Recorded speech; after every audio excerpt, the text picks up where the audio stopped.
হ্যাঁ এই এরকম করে দাঁড়ান। আপনি যেমন কি শিখাইতেছেন? 28 ফুট এরকম করে মাপ নেন। 28 ফুট? হ্যাঁ। হুম।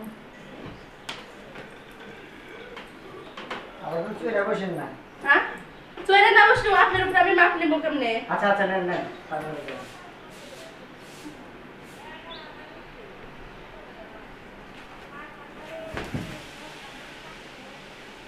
কি লাগবে না গেলেন? হ্যাঁ? কি হয়েছে আপনার? হ্যাঁ? ভাই আমার জন্য আমি পাঁচার মাপ লিছি, আপনার মতো এরকম মাজার মাপ আমার জীবনে আমি নেই নাই। মাথায় সমস্যা তাই একটু তো। ভয় পেয়ে গেছি। আমার ভয় মাথায় টিপে দিই, মাথা দিয়ে দিই। আমার বাড়িতে আছেন, আমি আপনাকে সেবা যত্ন না করলে হইব। শোন শোন শোন, কোনো কাম করতে হয় না, শোনেন।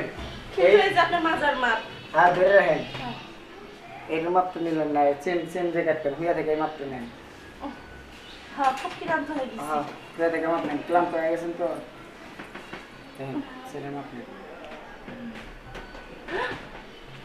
আমি শোন, আমি করেন। এটা কিন্তু আপনি সেনের মাপ। আপনি এত বড় কোন কেন? ছেলের বড় মাপ তো এত বড় থাকবেই, কারণ জিনিস যত বড় ছেলের মাপ তত বড়। এখন কথা কই শোনেন, দুঃখ কষ্ট আমি বুঝি। আপনি এই যে অনলাইনে মানুষের বাড়িটা রাত করে রোদের মধ্যে বৃষ্টির মধ্যে যে যান, কয়টা হ্যাঁ অথবা একটু কথা কই মাঝে মধ্যে একটু আপনি আমার কাছে আসবেন, হাসি ঠাট্টা করবেন, গপ্প করবেন, মেলা কিছু করবেন, মাসে মাসে টেনে নেবেন, 5-10 হাজার টেনে নিলেন। হ্যাঁ, আমার কিন্তু ভালো লাগছে। তাই হ্যাঁ, আপনি কি গালাই দেননি? আর এগুলা দেই না, কিন্তু আপনারা দেখা দেওয়ার শখ জাগছে। তাহলে আপনি ওটার মাপ ভালো করে পেয়ে যাবেন, নাকি কন যে সেম কুপ্তাহানি দরকার, তাই না? বেশি ও দিক যাবো। আমি খুললাম কিন্তু খুললাম, পরে একটু তুলেন।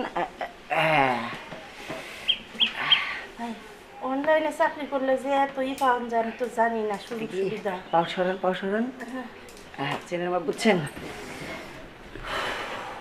অল্প করে দেখালাম, বেশি দেখাইলে আবার বুঝেন না। হ্যাঁ চেনের মাপ পাইছেন? হ্যাঁ, সব কিছু মাপ ঠিকঠাক পাইছি। ঠিক আছে চলবো। তাহলে আমি আজকে যাই না, হ্যাঁ? জানগা আর দিবেন না আবার, এই যে আবার সন্ধ্যাবেলা এক পাকাইছে। হ্যাঁ না ভাই, যেদিন কাপড় দিতে আসবো না সেদিন আবার, হ্যাঁ? তাই নাকি? হুম।